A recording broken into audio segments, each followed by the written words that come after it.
হয় হিমাশ্ৰী, আচলতে শুভনজ্যোতি মূল কেৰেক্টাৰটো হৈছে শুভনজ্যোতি, যিয়ে 2016 চনৰ পৰা তাৰ্কিক বৰাৰ সহযোগী ভিডিঅ'গ্ৰাফাৰ হিচাপে কাম কৰিছে।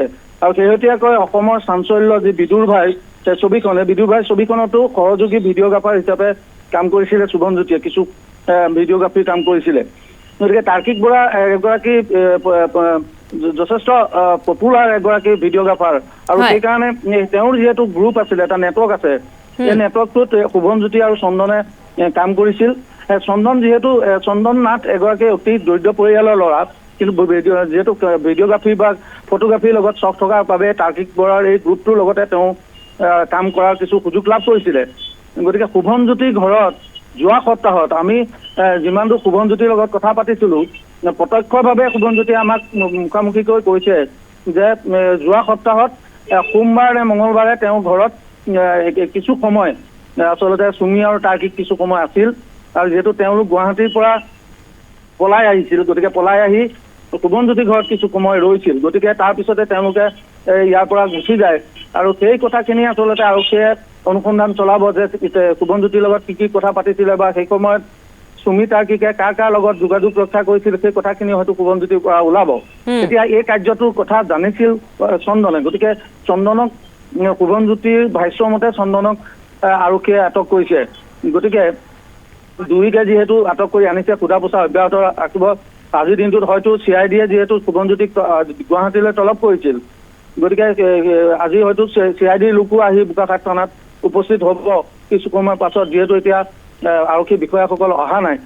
গতিকে ৰাতিৰ ভিতৰত তেওঁলোকে যিখিনি বোকাখাটৰ মহকুমা আৰক্ষী বিষয়া বা বোকাখাটৰ ভাৰপ্ৰাপ্ত আৰক্ষী বিষয়া, তেওঁলোকে হয়তো তেওঁলোকৰ লগত যিখিনি কথা বতৰা পাতিছে, ইয়াৰ পিছত শীৰ্ষ বিষয়াই হয়তো গোটেই তদন্ত প্ৰক্ৰিয়াটো আগবঢ়াব।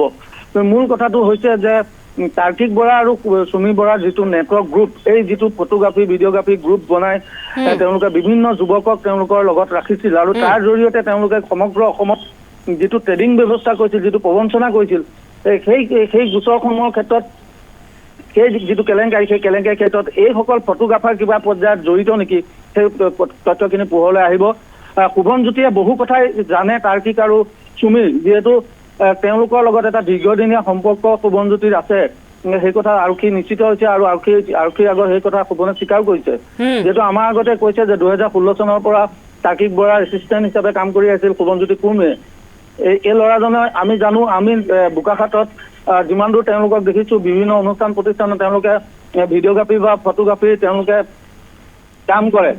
প্ৰফেচনেল ফটোগ্ৰাফাৰ হিচাপে, প্ৰফেচনেল ভিডিঅ'গ্ৰাফাৰ হিচাপে তেওঁলোকৰ জনাজাত। গতিকে এই যিটো গ্ৰুপ, এই গ্ৰুপটোৰ হয়তো লগত এতিয়াও চুমি তাৰ্কিকে হয়তো যোগাযোগ ৰক্ষা কৰি আছে, আৰু যিহেতু চুমি আৰু তাৰ্কিকে তেওঁলোকৰ মোবাইল ফোন অফ কৰি ৰাখিছে, তেওঁলোকৰ এনেধৰণৰ যুৱকৰ জৰিয়তে হয়তো তেওঁলোকে আন কোনোবা লোকৰ সৈতে যোগাযোগ ৰক্ষা কৰিছে, বা যিহেতু চুমি তাৰ্কিকক সন্দেহ কৰা হৈছে যিধৰণে মেঘালয়ত আশ্ৰয় লৈছে বুলি, হয়তো মেঘালয়ত নাথাকি অসমতে কোনোবা জেগাত হয়তো তেওঁলোক লুকাই থাকিব পাৰে, তেনেধৰণৰ কথাও হয়তো আৰক্ষীয়ে সন্দেহ কৰিছে। গতিকে এই কথাখিনি পোহৰলৈ আহিব কিছু সময়ৰ পাছত, যিহেতু গোলাঘাট আৰক্ষী অধীক্ষকৰ বিষয়াসকল ইয়াত, কাৰ্যালয়ৰ বিষয়াসকল ইয়ালৈ আহিব, আৰু তাৰ পাছতে CID হয়তো দলো ইয়ালৈ আহিব।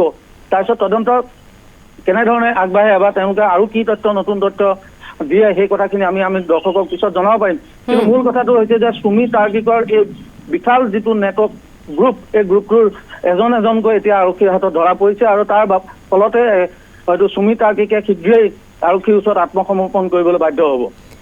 হয় ৰাজীৱ বৰা, যিহেতু শুভনজ্যোতিয়ে হওক বা চন্দনে হওক, তেওঁলোকে জানিছিল যে চুমি বৰা বা তাৰ্কিক বৰাক সহযোগিতা আগবঢ়ালে তেওঁলোকৰ বিপদ নিশ্চিত, কিন্তু এইসমূহ কথা জানিও দুয়োগৰাকীয়ে সহযোগিতা আগবঢ়াইছিল, চুমি আৰু তাৰ্কিকক পলায়ন কৰাত সহযোগিতা আগবঢ়াইছিল। গতিকে তাৰ পাছতো কিন্তু এই দুগৰাকী যুৱকৰ কোনো ধৰণৰ ভয় নাই, শংকা নাই, বিনা দ্বিধাই দুয়োগৰাকীকে সহায় কৰিছিল। কি তথ্য আৰক্ষীয়ে লাভ কৰিছে যে কিমান সময় শুভনজ্যোতিৰ ঘৰত আশ্ৰয় লৈ আছিল, বা সেই সন্দৰ্ভত আৰক্ষীয়ে কিবা কথা জনাইছে নেকি? হিমাশ্ৰী, আৰক্ষীৰ লগত আমি এই মুহূৰ্তলৈকে কথা পাতিব পৰা নাই, কাৰণ আৰক্ষী বিষয়াসকল তেওঁলোকে নিশা এই অভিযান চলাই, যিহেতু তেওঁলোকক আটক কৰি আনিছে। এই সময়ত আৰক্ষী বিষয়াসকলে আমাক তথ্য কোনো দিয়া নাই, বা তেওঁলোকক আমি সাক্ষাৎ পোৱা নাই।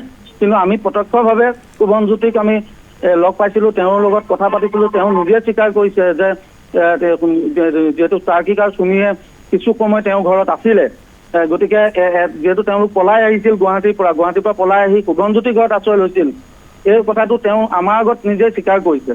গতিকে সেই সময়ত তেওঁ হয়তো শুভনজ্যোতিৰ মোবাইল ফোনৰ পৰাই হয়তো বিভিন্ন ঠাইলৈ হয়তো যোগাযোগ ৰক্ষা কৰিব পাৰে, আৰক্ষীয়ে সেই কথাটো সন্দেহ কৰিছে। 1 নম্বৰ। 2 নম্বৰ, যে চুমি আৰু তাৰ্কিকৰ বৰ্তমান যিটো স্থিতি, য'ত তেওঁলোক পলাই আছে বা কিবা আছে, এই কথাখিনিত হয়তো শুভনজ্যোতি আৰু সম্পৰ্ক আছে নেকি, সেই কথাখিনি আৰক্ষীয়ে তদন্তৰ আওতালৈ আনিব। আৰু সেই কথাখিনি পোহৰলৈ আহিলেহে আচলতে চুমি তাৰ্কিকৰ বৰ্তমানৰ অৱস্থান সম্পৰ্কে হয়তো তথ্য লাভ কৰিব আৰক্ষীয়ে। হয়, ৰাজীৱ বৰা, আপোনাক ধন্যবাদ জ্ঞাপন কৰিছোঁ এই সন্দৰ্ভত সবিশেষ তথ্যখিনি জনোৱাৰ বাবে। আমি ইতিমধ্যে জনাইছোঁ আমাৰ দৰ্শকসকলক যে চুমি বৰা আৰু তাৰ্কিক বৰাৰ সৈতে সম্পৰ্ক ৰক্ষাৰ অভিযোগত বোকাখাতৰ পৰা দুগৰাকী যুৱকক আৰক্ষীয়ে আটক কৰিছে। চন্দন নাথ আৰু আনগৰাকী যুৱক হৈছে শুভনজ্যোতি। দুয়োগৰাকীৰ বিৰুদ্ধে চুমি আৰু তাৰ্কিকক সহায় কৰাৰ অভিযোগ উত্থাপন হৈছে, পলায়নত সহযোগিতা কৰাৰ অভিযোগ উত্থাপন হৈছে বা আশ্ৰয় দিয়াৰো অভিযোগ উত্থাপন হৈছে। দুয়োগৰাকী যুৱকক বৰ্তমান থানাত ৰাখি সোধা পোছা আৰক্ষীয়ে অব্যাহত ৰাখিছে। বোকাখাত আৰক্ষীৰ জেলত পৰিছে দুগৰাকী যুৱক, শুভনজ্যোতি আৰু চন্দন নাথ। এই দুয়োগৰাকী যুৱকে সহযোগিতা আগবঢ়াইছিল চুমি আৰু তাৰ্কিকক, সহযোগ কৰিছিল পলায়নত। আৰু কিছু তথ্য আৰক্ষীয়ে লাভ কৰিছে যে শুভনজ্যোতি নামৰ বোকাখাতৰ যুৱকগৰাকীৰ ঘৰত বিগত সপ্তাহত চুমি আৰু তাৰ্কিক গৈছিল, কিছু সময় ৰাখিছিল দুয়োগৰাকীকে তেওঁৰ ঘৰত। গতিকে এই তথ্য আৰক্ষীয়ে লাভ কৰাৰ পাছতে দুয়োগৰাকী যুৱকক আৰক্ষীয়ে আটক কৰি সোধা পোছা অব্যাহত ৰাখিছে।